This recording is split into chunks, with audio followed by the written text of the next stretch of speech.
Wildcat Alley fans, this is the Joe Show. Thank you to everyone who's coming out tonight to tune in and watch this. Today we have a really big episode ahead of us with one of the best in the business, Hank Plona. Gonna give this here a second for everything to kind of load up, everything be posting on socials, letting it go live on everything. I see it's starting to pop up on our Twitter. Let's make sure this is all running smoothly. We're running and all good to go on Twitter. Checking out Facebook now. Facebook is public. So, ladies and gentlemen, welcome to the Joe Show, also known as the Wildcat Alley. Today, once again, I'm joined with special guest, the man that I've wanted on this show since the day he got hired, Coach Hank Plona. I want to go ahead and get into our sponsors here real quick. Let's go ahead and start out with our show sponsor, Kayaks and More. That is Kim and Tony Polson, located on 7910 KY Highway, 259 North in Bee Spring, Kentucky. A way to contact them is 270-286-7001. I would like to go to our social media sponsor, which is Shauna Grable Realtor, 270-246-1329. She is part of Keller Williams First Choice and the Grable Group. I would also like to shout out our guest sponsor, which is Patton Funeral Home, which is located in Brownsville, Park City, and Cave City, continuing a heritage of caring. I would like to shout out our guys at Laser Engraving. They do a variety of products, basically anything you can think of: hats, boards, recipe boxes, coasters, etc. If you want to do some business with them, it would be best to contact Caleb or Scott Skaggs. I want to do our local guys here at CNA Plumbing. That is Craig Childress and Adam Coates. They are on South Main Street. They are located between Alfords, and they are the best local plumbing business here. We want to go ahead and shout out our guys, H&K Construction, Consulting, and Management. They do custom homes at a price that is easy to afford. That is Alan Keppel. In order to contact him, 270-791-2288. So, and my last one is Sanders Radiator number 1, located in Bowling Green, Kentucky. That is auto radiator and repair service. And guys, that is all for our sponsors. I want to thank everyone for already joining in and being a part of this show. We have a great guest today. His name is Hank Plona. He is from Avon, Connecticut. He is the 17th men's basketball coach of all time for Western Kentucky. He has so much experience. I can read them off for you guys here, let you guys get a little bit of an understanding. He is a graduate assistant at Providence. He was an assistant coach at Arkansas Fort Smith, an assistant coach at Indian Hills, an assistant coach at South Plains, the head coach at Indian Hills. He was an assistant coach for Western Kentucky last year, and as of recently, he was hired as the new head coach for Western Kentucky. Let's just go ahead and get him in here, folks. Hank Plona, welcome to the show. Thank you very much for having me. I appreciate it. No problem. So I just mentioned Indian Hills a little bit. You coached there for 8 seasons, 86.5. Is that correct? 8 seasons as the head coach? Yep. 8 seasons as the head coach. Exactly. 86.5% games won, 8 ICCAC regular season titles, 6 postseason conference titles, national tournament 7 times. You led them to a semifinals run in your last season there.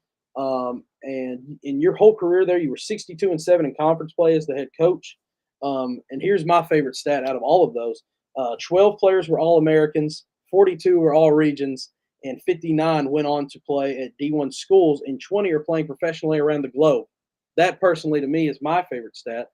Now, I want to go ahead and ask you this because, our topic obviously is you as the new Western coach, but I want to get some history too.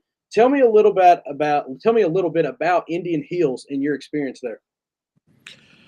I mean, Indian Hills, I was very fortunate to obviously for Indian Hills to be a huge part of who I am as a person and certainly who I am as a basketball coach. It's, in my opinion, and I get it, I'm a little biased, but Indian Hills is one of the absolute best non-Division I college basketball jobs in the United States of America.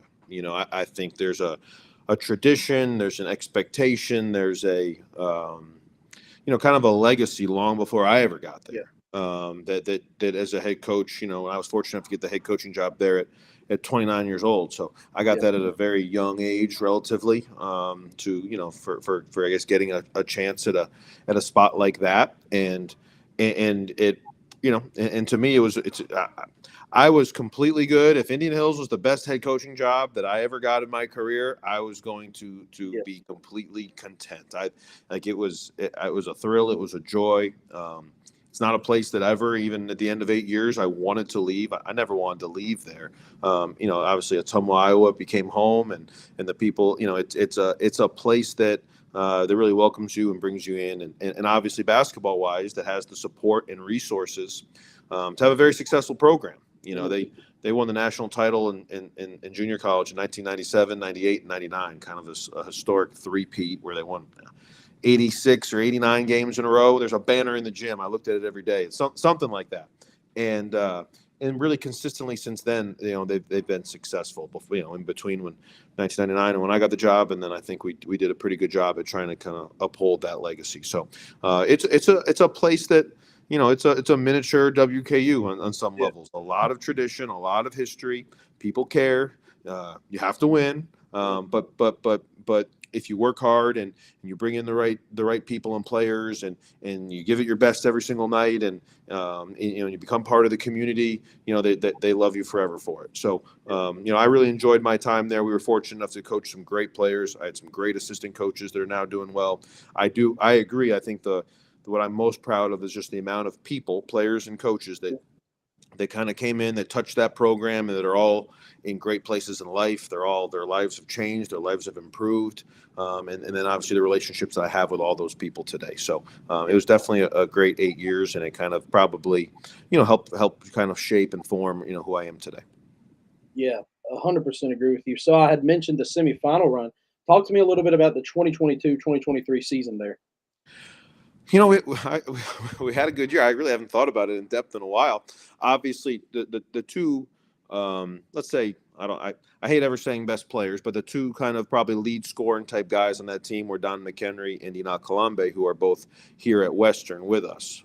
So obviously, they were a huge part of that. I think we've had. If you count the guys that are about to sign Division One, I mean, I think we end up having 12, 13 Division One players on that team. We started out definitely. I remember we started out 14-0. We were number one in the country for kind of the mid stretch of the season, and we got off to a great start. Don McHenry of all people, we hit a buzzer beater in our first game. We were down 2 to Dodge City at home in overtime, and Enoch made a pass to Don, and he made a 3 at the buzzer to win by 1. So kind of our season started with a kind of a miraculous shot. We won a game at John A. Logan on a game-winning dunk. It's hard to get a game-winning dunk. That doesn't happen a lot. Ledoux Lecou, who's was one of our big guys, had a Ryan Myers, who's at Western Illinois, made a pass to Ledoux. Those guys we had some things happen early that really built us some confidence and some momentum. And obviously got off to a 14-0 start. We ended up, I think we finished 29-5. We lost in the region tournament to Southeastern Iowa, who's kind of like a rival of ours. And then obviously we made a run in the national tournament. We beat Odessa College in an Elite Eight game. We were down by about 15 or 16, maybe with 10, 12 minutes to go. And we came back and won that game in overtime. And I felt like we ran out of gas the next night in the Final Four. But it was a special team. That team, and even in those exact games that I bring up, like that team had a lot of fight. They had a lot of resilience. It was never over. Like there was never a moment of any game where we thought we were down and out. And they kind of, to me, that team kind of summed up and was an example of kind of who I want our teams here to look like, and the fight and the toughness and the resiliency and the never quit and play until the horn goes off. I mean, we're always going to believe we're going to win here, and that team certainly always believed that they were going to win, and unfortunately we were able to a lot more than we lost. Yeah, agree with you. So Braxton Bayless, I want to bring up his name. He's coming to join us here on the Hill. You coached him at Indian Hills, correct? I did. Yes, 2 years. 2 Yep. years. So tell us a little bit about Braxton, because I've been talking to him behind the scenes. I'm wanting to get a little closer with him, talk about getting him on here. So tell us a little bit about Braxton, because a lot of people's excited to see him on the Hill this coming season. Braxton was on. I guess I was there 8 years. Braxton was on team 6 and 7, so he wasn't there the last year. He played 2 years at Niagara, the last 2 years. But Braxton's from Des Moines, Iowa, Ankeny, Iowa, some combination of those two. They touch each other, so it's the same general area. Braxton's father, Ron Bayless, was a very, very good basketball player. Played at Iowa State as a point guard. So Braxton has some Braxton has some genes now. Braxton has some feel. He has some winning traits that it's kind of in his blood a little bit. So Braxton won a state title as a senior at Ankeny High School, and kind of made a somewhat out of nowhere run to do that. They weren't the favorite, but Braxton kind of turned it on and got on our radar, and that was during COVID. That he literally won that state title in an empty arena right when COVID hit, right when everything was getting shut down. They won the state championship. So I actually didn't go see him live. I watched those games on video, and then kind of as the lockdown and all that stuff happened, Braxton played for us. His freshman year was kind of the COVID year that was very odd and strange, and then his sophomore year was kind of getting back to normal. We were on too early. I think we went 21-3 his freshman year. I think we went 27-6 maybe his second year. And he was certainly a huge part of those teams. He's a winner, man. Like, he's got intangibles, he's got instinct. He brings it every day. He's competitive. He just always makes strange, unique plays to win basketball games. He's the guy you just feel like you have to have on the floor because he's going to do something. And you never, whether it's a defensive play, whether it's a steal, whether it's a rebound, whether it's a pass out of nowhere, or whether it's a buzzer beater, he just kind of has a winning vibe to him, and I think our team here at Western, we can really score the ball, but yeah. I think just having a kind of a pat, I don't want to say pass first, but a guy that's always thinking about all four other people on the floor, all other 12, 13 people on the team, that's kind of just has this general winning feel that it has a way about him that includes everybody. I think Braxton will be very good for us. He went to Niagara and played 2 years, and they were I think above 500 in the league both years. Shoot, he hit a buzzer beater at Iona that was kind of a heck of a play. His sophomore year for me, he made a buzzer beater at Southeastern Iowa, which, like I said, is the biggest rival we have, and probably the most unbelievable comeback game that I've ever had in my career, and Braxton just banked in about a 35-footer to win it. So he just always kind of makes things happen.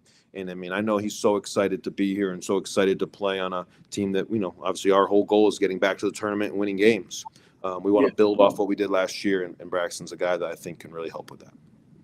So speaking about your first year on the Hill, let's make it going back to the tournament. This year's our goal.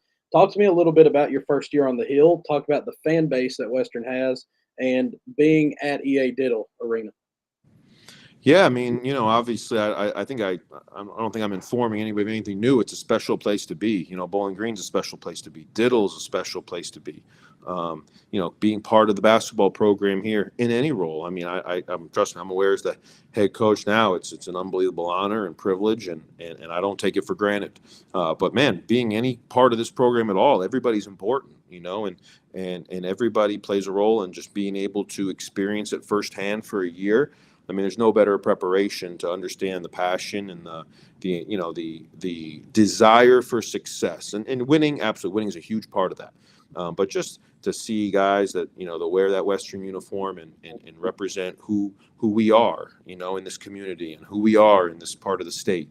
I think there's a lot of there's obviously a ton of tradition. There's banners for decades and decades and decades up in the rafters. There's names and jerseys that are meaningful. That in the care and the passion that everybody that's ever touched this program still have for Western. I mean, you can feel it. So obviously it's a special place to be. It's a special place to play. It's a special place to coach. And I know that we were fortunate, obviously, to I think we had a really good year. We certainly finished it on a very, very high note. And I would even say just the excitement in Huntsville about our success, the excitement in Indianapolis at the NCAA tournament. It's just, and really the excitement since we made that run. Like I can tell that everyone around here is proud of what we were able to accomplish and loves being a part of that. So it's motivating because we want to create those moments. We want to create those experiences. Hey, when you win a little bit and get a taste of it, man, you want more, Yes. So we want to try to help create more of those moments. And I know that our community will continue to come out and support us and follow us and believe in us. And there's nothing better for our team and our players to feel that energy and to feel that passion. Yeah. So I've seen some moves being made around the coaching staff. Two guys that have been hired recently, Eric Murphy and Josh Newman. Myself, I'm not extremely familiar with those guys, and I know a lot of people are, kind of wondering who they are. Can you give us a little rundown on who those two guys are and why you hired them? Sure. I mean, they're two of the best college basketball coaches that I know, and I'll start there.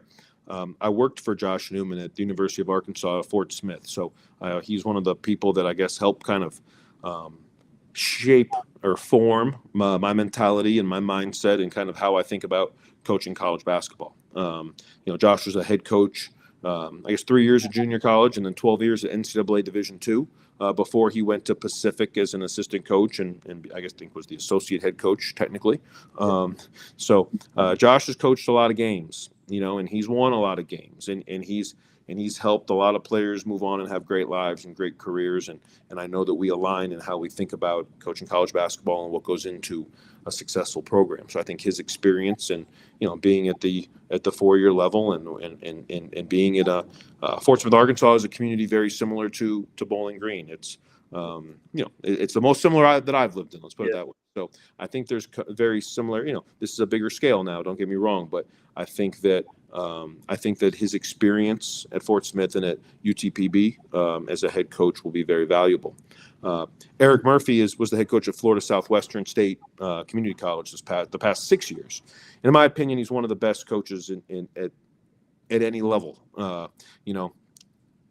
He's won it over me. I know that. But Eric's had some great teams. He's coached NBA players. Keon Ellis starts for the Sacramento Kings right now. Is one of the best players that Eric's had at Florida Southwestern. He's been in this region before, coaching as an assistant at Vincennes and at Wabash Valley, which are both about 2-3 hours from here. Eric's been in Division I before, and obviously the last 8 years total at Florida Southwestern, but the last 6 years as the head coach. So he's kind of at that point where, honestly, I think he's at a very similar point to where I was at in my career when he decided to come here. And Eric and I talk basketball more than about me and anybody else the last 6 to 8 years. I think he thinks of the game in a similar way. He's got unbelievably close relationships with the players that he has coached. And I think he kind of just was at the point where he got that itch to jump back into Division I and see what he can do long term in his career. So I think both Josh and Eric bring a basketball knowledge. I mean, they've combined to be head coaches for 21 years, and I think they're still on the way up. They're still at a point in their lives and their careers where I think I hired 2 future Division I head coaches. So I think that their experience but also where they're currently at in life and what they're trying to do, I think they're going to invest everything they have into Western, into our current players and help make our program better here from day one. Yeah, I 100% agree with you. So looking at, Conference USA and, our schedule in the future this coming season and the teams we'll play, we always know Louisiana Tech's going to be a threat. We always know Middle Tennessee is going to give us a run for our money. Looking at the teams, looking at the guys on the rosters, who do you think are going to be the sneaky competitors in the Conference USA that are going to be hard games to win? They're going to give us their best. Who's some teams like that? Yeah, I guess I haven't really gone through everybody's roster, step by step. We've kind of been focused on our own situation, but I think whatever league you're in is the toughest league. I think that's a rule that applies to anybody. I think I know Daniel Bacho's coming back at La Tech. He's is as impactful of a front court player as we've seen and will see anywhere in the country. Obviously, he was at Arizona and Texas Tech before he went to La Tech, so he's an impactful player for sure. You mentioned Middle Tennessee. They've definitely added some guys in recruiting that have been at some very high level programs, and it seems like they're on the way back up for sure. They gave us all we could handle last year. And I think throughout the league, I think Liberty's doing Liberty's going to be right there. They lost a couple guys, but man, they returned some great players and have added a couple transfers that that stand out. I think UTEP is always going to be right there at the end. It'll never surprise. When Coach Golding does a great job. It's a historic program. New Mexico State will be good. Sam Houston won the league last year and returns Lamar Wilkerson. So you start naming these people, and as a coach, you feel like if you leave anybody out, they take it the wrong way. Jacksonville State will be a strong team. Kennesaw State enters the league. FIU is, we went down there. Their style of play is always tough to guard. So, if I left anybody out, it's just because I'm drawing a blank and forgetting them. So, I think the conference is going to be very strong. I think last year it was so balanced. We ended it really good, but we finished third at 8-8. And I think there were 4 teams at 7-9. So I just think I think, going on the road and winning a game anywhere, you're happy to come out with a win. And I think that I think our league will always remain older. I think this is obviously the last year of kind of the COVID kids, meaning the fifth year seniors that can play 5 years. Yeah. But man, like, there's so many fourth year kids, fifth year kids, even sixth year kids in our league that, when you have 22, 23, 24-year-old men that you're playing against every single, and we have those too. I'm not asking for sympathy. Don't get me wrong. We have older guys too. But man, there's a lot of very, very good basketball teams and a lot of very, very good coaches and players, and the league will always be a challenge. So we've mentioned him multiple times already. You've got the coaching. Basically, it feels like his whole career. He's become a fan favorite. Don McHenry. Tell us, how you kind of, I guess, recruited Don. How you, kind of got to know him, and what do you think makes him just such a great player? He's unique, man. He's special. He's different, and I tell him that all the time. I said, you are not normal. You are unique. You are one of a kind. And I think that's how all the great players are. I think you have to be yourself. Don McHenry has to be Don McHenry. He will fail at being anybody else. You want to pattern your game and certain things and get influences for sure. But I think his ultimate strength is he's so comfortable just being a genuine person. And he's upbeat. He's confident. He's a great teammate. He shows up. He's first to be in the gym. I don't want to say every day, but a lot. He's trying to be the first in the gym every day. I mean, he's really improved. His shot making has improved. His playmaking for others has improved. His defense and rebounding have improved, even though I'm going to continue to tell them they need to improve a lot more. He's getting bigger and stronger. Like, he's taking this very, very seriously. So he's a joy to coach for sure. This will be my third year coaching or being assistant coach. I guess we were head coach for 1 year, assistant coach for one, and now back to being the head coach with him. But Don was a senior in high school during the COVID year. So like college coaches weren't allowed to go recruit. Nobody could travel. I mean, this was the lockdown year. And because of that, I think because of that, he just didn't get the exposure. I didn't know who Don was out of high school. He went to the University of Hawaii Hilo, which is a Division II school in Hawaii.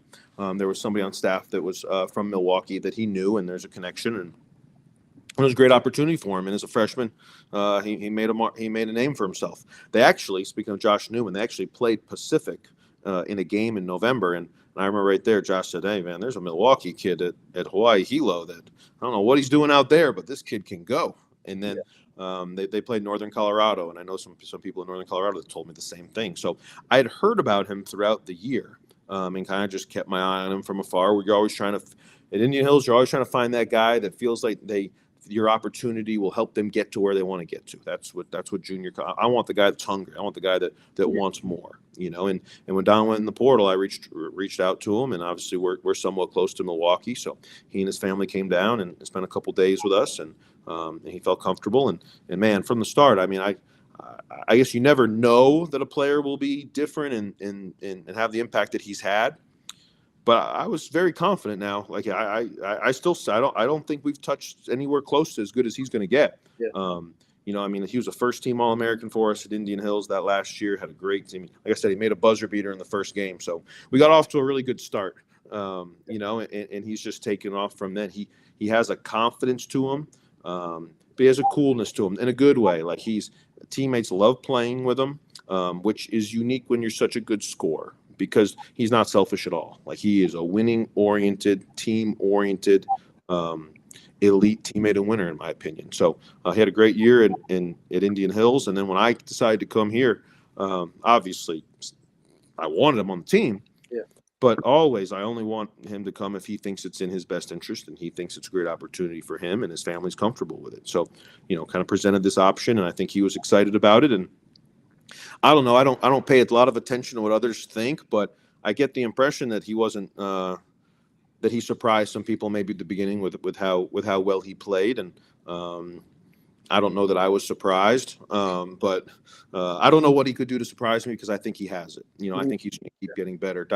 He's about to be 21 years old, so when we talk about how old guys are, Don's still a little young. Like, he's still improving fast. He's still on the way up, and he just has a confidence and a work ethic that's unique, and he's got such a good personality. So he's getting better and better, and I think that his best basketball is in front of him. I think that every year the jumps that he makes, Because a lot of people tell me I didn't know Don was this good. Well, I mean, Don's always been good, but he's better. He's better in May than he was in April. He's better in April than he was in March. Like that. That's the key to Don is he just keeps on working and keeps on getting better. So, obviously, looking forward to coaching him. It's always a treat, and he's a huge part of what we hope is a lot of success next year for sure. And then I think after another year of Western, I wouldn't put any ceiling on what he can do. Like he's always, I guess, proved a lot of. He needs to keep proving me right, I think, but he needs to prove a lot of other people wrong. And we're going to obviously work together to try to help him have the best basketball career long after Western Kentucky that he can have. So tell me also a little bit about the new faces coming into Western. Well, you talked about Braxton a little bit, but a personal favorite of mine, I know Cade Unselb's coming, and Julius Thedford, which I don't know a lot on. I know he's from Memphis, but can you tell us a little bit about Julius and give me your thoughts on Cade? I think they're both going to be outstanding players here. I think they know each other. So Cade and Julius played together for Mocan Elite, which is arguably the premier kind of club program in the country. They've been extremely well coached. They again, a winning oriented program. Obviously, Cade from being right here in Bowling Green, obviously played for his father, who's a legendary coach at Warren Central, and so I mean, Cade has it. He's grown up with it. It's who he is. Shoot, Cade was in here a few minutes ago, continuing to rehab and work out. He's over here every day doing everything that he carries. He doesn't carry himself like a high school senior or incoming freshman now. I mean, Cade has elite shooter, elite winner, just has it in his blood, and I think Cade's going to have an outstanding career here. Julius has it too. Julius has a confidence and playmaking ability, both as a scorer, as a passer, as a point guard, as an off guard scorer. He's just a basketball playing guard now, and has a confidence that Julius ain't scared of nothing now, and we try to find that. Like I think that's one of the best traits that you can have. We want to walk into the biggest, baddest buildings in the world, and to me, there's nothing better than proving that hey, you are that team, you are that guy. And I think when you're around Julius, you just feel that he has that mindset. So they both won a lot of games in high school and AAU. I think they're both. Don't get me wrong. Here in year one, we expect a lot from them. They're ready to play right from the start. I don't think either one acts and plays like a freshman. But what I'm excited about is I think they could be kind of a key component to, obviously as we build our program moving forward, because we will lose a lot of guys after this next year. We do have a lot of seniors. So when that group kind of moves on, man, I couldn't feel better about having two freshmen like Cade and Julius that are ready to be major players here right from the beginning. So also, I want to ask about Terrian Murdix, which he didn't play last season due to injury, I'm pretty sure, correct? Yep. And he will be on the roster ready to play this year, correct? The first part of that's definitely 100% true. He'll be on the roster. He's still rehabbing that knee. There was he had another kind of smaller operation a few months ago here to just kind of clean up some stuff, and he's working hard every single day. So Terrion was played 2 years at Mineral Area College. They were the number 1 overall seed in junior college. I don't know what his career record is, but he would know. It's insane. And then obviously Terrion was starting point guard on 2 back-to-back tournament teams at Texas A&M Corpus Christi. So Terrion is a old school winning point guard. I don't mean old school in a bad way, but man, pass first, but he can score. But just kind of manipulates the defense, just has a feel for all 9 guys on the floor. To me, the best quarterbacks, they know where their team and the other team's supposed to be. And the best point guards do the same. And Terrion kind of has that mindset. He even when he's not playing, he sees the game and helps and will make suggestions. And when Terrion talks, he's usually right. He's you better listen. Like if you just disregard what Terrion sees and thinks, you can make yourself look bad. He sees the game in a very special and unique way. So he's still rehabbing. Obviously, the plan is for him to be a great Hilltopper point guard. Obviously, we want to make sure he is all the way healthy. So he's still working on that, and kind of as things progress, we'll figure out when Terrion will be back, and obviously the doctors will make sure he's all cleared. But we want to make sure Terrion's long-term healthy. He'll be a point guard for 15 years, playing professionally. all over the country and all over the world. So he'll keep working towards getting back, and he's certainly an important part of our present and our future. So Hank, you're one of the younger coaches, at the D1 scene. But how does it feel, to be a young guy but already getting praised by guys like TJ at Iowa State, Bill Self, Tony Bennett, and then our former coach, Coach Lutz? How does that feel to you? I know you obviously don't want to be cocky or arrogant, probably, but how does it feel to hear those guys speak so highly on you? I don't know. Maybe I'm one of the younger guys, I guess, but I have been a head coach for 8 years, so Yeah. it's that ages you a little bit in a good way. I wouldn't trade it for the world. But I've been fortunate enough, obviously, to get to know a lot of coaches throughout the country and develop genuine relationships with them. Being in junior college, I guess people do want to get to know you because you, in theory, have players, but at the same time, you're able to go watch practice. You're able to go spend time with different people across the country, which is an enjoyable thing to do. I think in today's college basketball world, just with the amount of player movement and all this other stuff going on, it seems like maybe the trust level isn't quite as high amongst coaches. And I guess I feel fortunate to have been a head coach for 8 years, but also to have a trust and a genuine relationships built with some of those people. And shoot, they've seen my practices and games, and I've seen their practices and games. And I think when you do that, and then you can kind of talk about all right, what'd you like, what'd you not like you can, you build a relationship through basketball, you build relationships through coaching. So I certainly,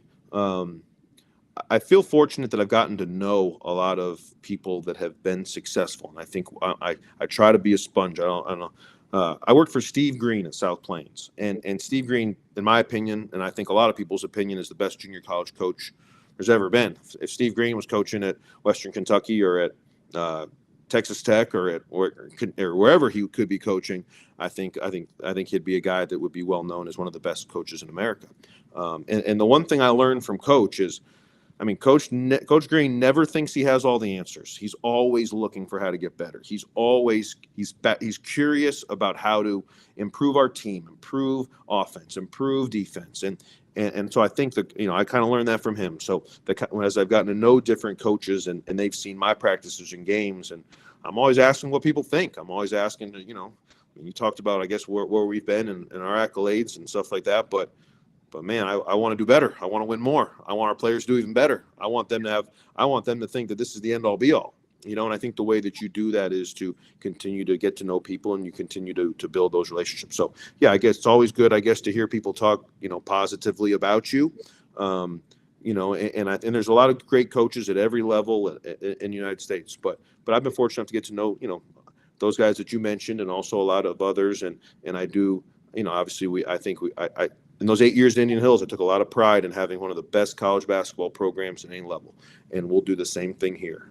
So fortunate to know those guys for sure, and fortunate to keep building on hopefully what we've done here in the past. Tell me a little bit. So when you got hired here as the head coach, did you kind of know that was going to happen? Like, did you go into it like, oh, I'm going to get this job, or did it surprise you a little bit? I did not know that. There was. Obviously, when everything starts happening, that the job might open. Yeah. I guess it crosses your mind because somebody's gonna. If Steve Lutz leaves, then somebody's gonna become the next head coach here. Yeah. Until the talk kind of got out there about coach leaving, and then him kind of just talking kind of with us as a staff about what was in his future and what could potentially happen, it had never crossed my mind. I didn't come here a year ago trying to be the head coach of Western Kentucky or trying to be the head coach anywhere. I came here to be the best assistant coach and the best person and the best mentor and the best person, just overall person that I could be for our team and for our program and for Western. I truly believe you get opportunities in your future by doing your current job as good as you can do it. For guys that want to play in the NBA, like if you obsess about playing in the NBA, you're not going to make it. It's going to consume you, and you're going to try to take shortcuts and quick fixes to beat the process. I think if you want to play in the NBA, you got to do your current job as good as you can do it every day. And part of that is working on your skills and getting better. And a huge part of that is being the best player and teammate for your current team you can be. And that's kind of the mindset that I have. So I'd say right up until, I don't know, probably less than a week before I was announced up to that press conference. I don't think it had ever crossed my mind. I never like to get ahead of myself. If one time since I've gotten the job here, somebody's asked me what's next after Western. I said, next. I, man, I literally never thought of that. There is no next. Yeah. I have the same thought process. I mean, I'm going to do the. I was a head coach for 8 years, the last spot. I'm going to do this job for a long time, as good as we can do it. And that's what I thought about the job that I had last year. And I guess that as things go, I do think when you do your current job as good as you can do it, opportunities sometimes do show themselves. So, kind of as that thing kind of lingered a little bit with Steve Lutz going to Oklahoma State, I think a lot of people started, asking me if I'd be interested and asking me if encouraging me to pursue the job, and I didn't want to do that until Coach was no longer the head coach here. I'm an assistant coach for him until I'm not. But don't get me wrong, I do think that I didn't have a shadow of a doubt in my mind that once he left that I'd, in my opinion, I think I would be the best head coach for this position and for this team and for these kids and for this community. I believe that with everything I got. So when that opportunity arose, and I guess it happened really fast, I'm certainly confident in the job that we are going to do here, and I couldn't be more thrilled to be the head coach at Western. Yeah. And I'm going to be honest with you, as a man who has attended, the last 6 years, had season tickets for Western, goes to almost every sport. When I seen you get hired, I was actually in Boston, on vacation. I see you got hired, and I wish you could have seen my face. I was so happy by getting hired, and that's why I've been so in trying to get you on here. So tell I me a little. appreciate it. No, of course, and you're always welcome back still. But tell me a little bit how those conversations went with Steve as the coach last year. I guess recruiting you to come coach with him, offering you to come coach at Western. Man, I wish I could tell you it's a big long story, but kind of the first time that we specifically talked about it, he told me he wanted me to come down here and be an assistant, and I told him to give me a day to think about it, and I called him back about 30 minutes later and said, let's do it. So, I think Steve's reputation and career and his life as a basketball coach speaks for itself. I think I always wanted to leave. Well, I never really wanted to leave Indian Hills, but if I did leave, then the only way that I would leave was for a person and a coach in both of those things. As a coach is a man that I would like to work with and work for, but that I trusted as a person and how he would coach and what his intent was, and also a guy that was going to win. I've been fortunate enough that I've been around a lot of losing, so I didn't want to go somewhere where I thought we would lose. And Steve's winning at Corpus Christi obviously, man, stands out, I guess, not just to me, but to a lot of people. And then Western Kentucky itself you hear Western Kentucky, you can recruit any player in America to Western Kentucky. It's hard to get. We're not the only place that you can recruit any player to. There's a lot of great programs, but man, you call a kid in California, you call a kid in Europe or Africa, you call a kid in New England, you call a kid in Florida, and obviously we have a great name here in Kentucky for sure. But in Nashville, Tyrone Marshall's from Nashville, Christian Landers from Evansville. We'll be able to recruit within 3 to 4 hours, where Western Kentucky has a legendary basketball name. So the school itself and the community itself certainly attracted me as well. I'm aware of the history of this program and how there's been a million great teams and just the passion and the fire that we all have to win. So to me, Coach Lutz is a person and as a winner, and then obviously Western Kentucky as a whole and all the great things that go into being here. I mean, there wasn't much. I didn't need a day to think about that. It was pretty straightforward, and I thought it was an opportunity that I would regret the rest of my life if I had not done, and decided to come down here and work for Coach, and there was never a day where I did regret it. It was a great experience, and obviously it led to this, which is unbelievable, and a great chance and to thrill of a lifetime to be the head coach here. So I feel like going into a season, every coach has their board of, goals they want to achieve and coming into the season. What are some goals and, some personal things you want to see this team succeed and accomplish this season? I mean, don't get me wrong. I mean, once you get a taste of the NCAA tournament, man, you feel like you feel like you don't really want to live without it. I mean, I know all the guys that, players and staff and all of us that were fortunate enough to go to Indianapolis. man, we want more of that, man. Like we want to get back wherever they send us in that tournament. We want to go. We want to get back on that floor. And in our mind, we want redemption. Like I think we're a team that wants another shot at it. It's hard to think about this next season without that. And we're going to work every day to make that happen. It's it's not about just winning. It's not winning at all costs or anything like that, but it is about doing everything we can do to succeed. Everything that we can control in our process, in our next 300 and I don't know, 310 days to try to get back and get a shot at that, we want to do. And we all believe that working with that motive, working with that motivation, working with that intent will lead to great things for Western, it'll lead to great things for our team. It'll lead to great things for each individual player whenever their career here at Western is over. And all positives come out of working with that type of mindset and that focus. So I would never, I'm never after a season going to look back and say, well, if we don't do this, it's a disappointment. No, if we put everything that we have into it, I trust that great things will happen, and we have a group that I'm telling you, I don't feel like we're going to lack motivation. I do not feel like we are going to go into this year and not want to work. Our spring workouts have been very, we have an older group that's been there and they want to get back. So, those are obviously our goals. We want to get back and win some games.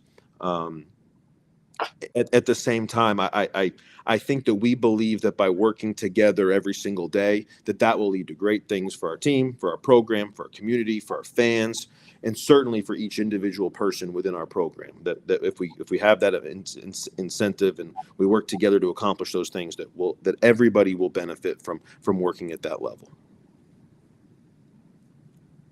I agree, and I think everybody is pumped and excited for this season after how we've seen last season go. I don't want to run you much longer, like we had said before, but I have about 2 more questions for you. And That works. I saved the hard one for last. All right. So, all your years of coaching, all these we talked about when you first, got on here. All the players that you've produced and all the players that are going out and playing for you. Yep. Build me a starting 5. Oh man. Of the 5, I don't want to say best because I know that might hurt someone, but just give me a starting 5. This will hurt some. This will hurt some too. Now, don't get me wrong, man. If you're gonna get me in trouble, man. Like I have a hard time with best and I have a hard time with favorite. It's really a challenge because just as you asked me that question, I can't even think about putting it together. All I think about is leaving the wrong guys off, and someone will be crushed by that. So I don't know. I'll touch on a couple different players. If you want me to touch on a couple of guys, I'll touch on a couple of guys. But man, I have a hard time with picking bests and favorites because to me it's just how much each person puts into being the best that they can be.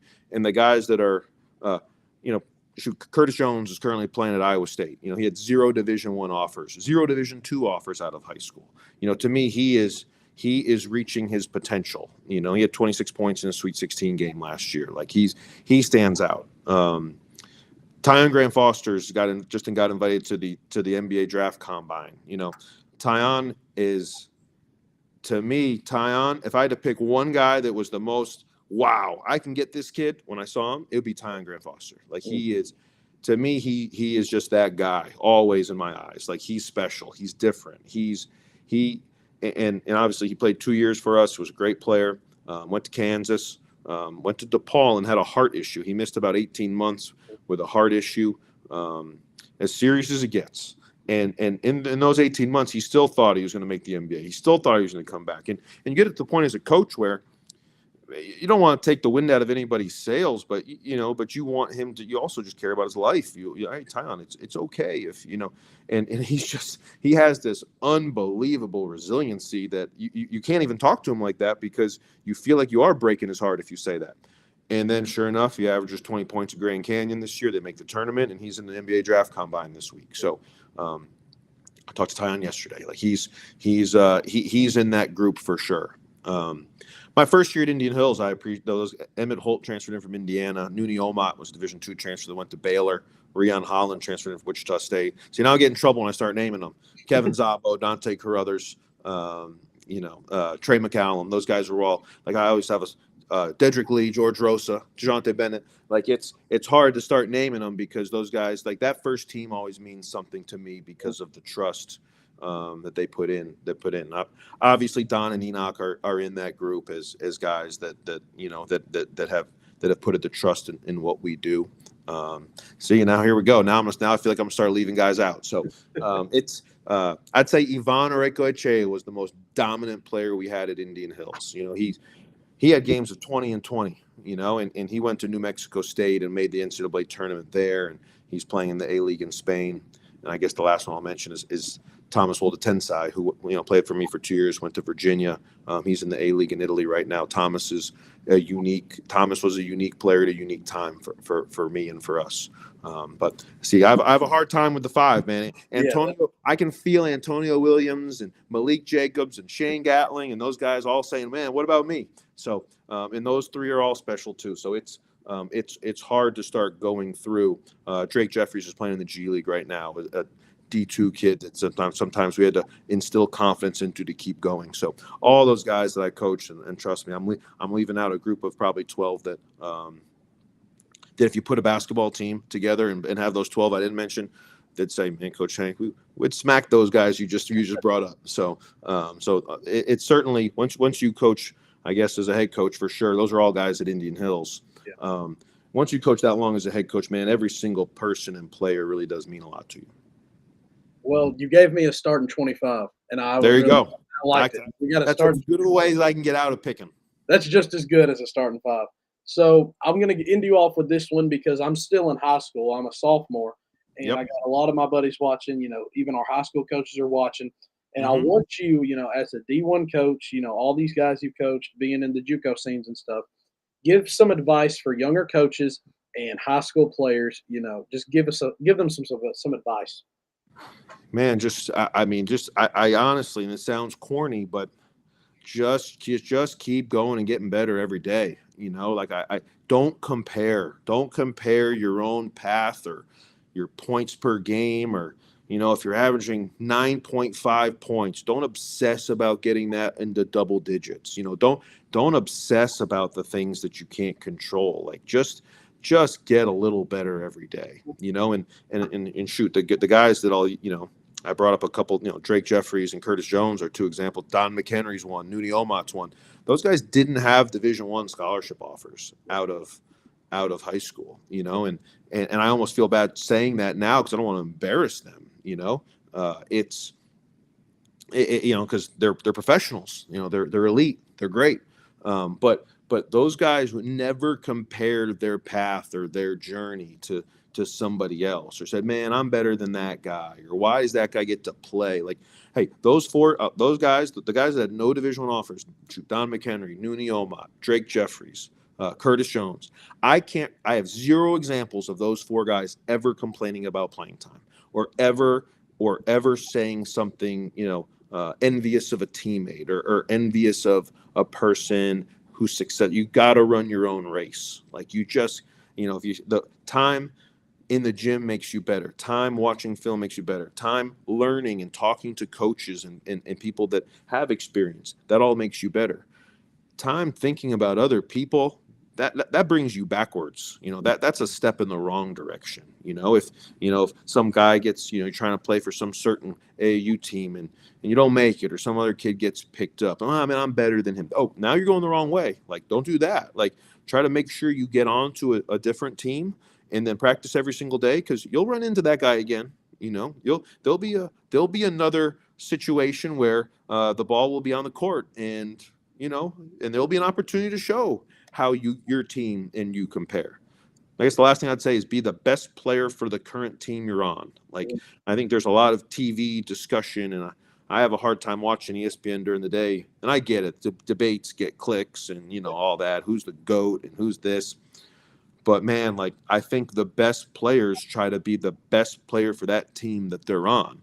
And then when the team succeeds, then the accolades come. I don't think, again, there's no need to compare with just whatever current team you're on. Like when my guys move on, and obviously I coached junior college for 13 years, so they move on to Division I, and they'll have their moments. Those four I mentioned don't, but there's moments where guys call and say, "Man, I'm not playing.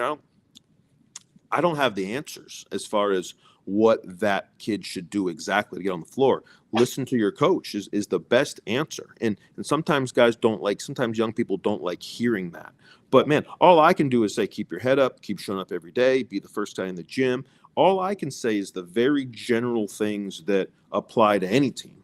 But to play on any specific team, you've got to listen to the coach. The coach is telling you exactly what you need to work on to play more, or what you need to do better in practice to play more. Or I'm sure nobody's giving bad advice. Every single coach is trying to win.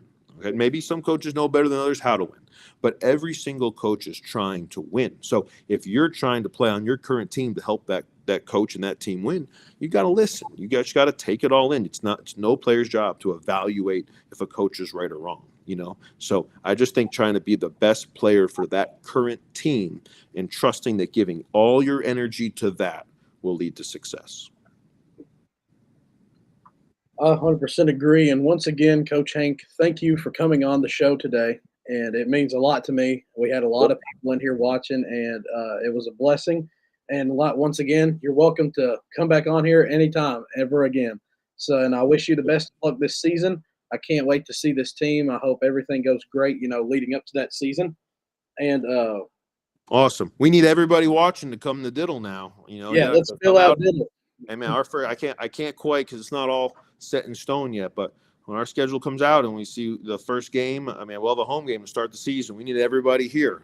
Our guys feed off of that environment and that energy and that passion. So no doubt, I think this year will be an exciting year for our team and for our group. And I appreciate you having me, and we'll do it again sometime in the future for sure. And I appreciate you guys and all that you're doing to support us.